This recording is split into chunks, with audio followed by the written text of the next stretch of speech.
Praise the lord. బాగున్నారా? నేను బాగున్న దేవుని యొక్క మహాకృపను బట్టి మీరు కూడా బాగున్నారని నమ్ముచున్నాను, ప్రభునందు విశ్వసిస్తున్నాను. ఈ రోజున దేవుడిచ్చిన వాగ్దానము ఆదికాండము 21వ అధ్యాయము 6వ వచనము. దేవుడు నాకు నవ్వు కలగజేసెను. హల్లెలూయా.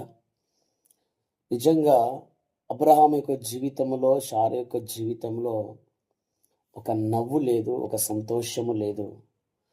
ప్రభు వారికి ఒక కుమారుని అనుగ్రహించి వారికి సంతోషమును, హృదయం నిండా ఆనందమును, నోటి నిండా నవ్వును దయచేశారు. ఈ రోజున సంతోషం లేక, సమాధానం లేక, కుళ్ళిపోతూ కుమిలిపోతూ ఎవరు చెప్పుకోలేని నిస్సహాయ స్థితిలోనూ ఉన్నావా? ఈరోజు వాగ్దానం ప్రభు నీ కోసమే చేస్తున్నారు.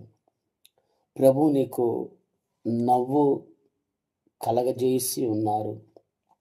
ఈ వాగ్దానం చేతపట్టుకొని ప్రభునందు నమ్మకంగా ప్రార్థన పూర్వకంగా ఉండు. ప్రభు నీ జీవితంలో ఇంకా బలమైన కార్యములు జరిగించబోతున్నారు. ఈ రోజున ఈ వాగ్దానం ఎంతమంది చదువుతున్నారో, ఈ వాగ్దానం మీద ఎంతమంది దృష్టి పెడుతున్నారో వారందరినీ దేవుడు నోటి నిండా వారికి నవ్వు కలగజేయబోతున్నారు. Praise the lord.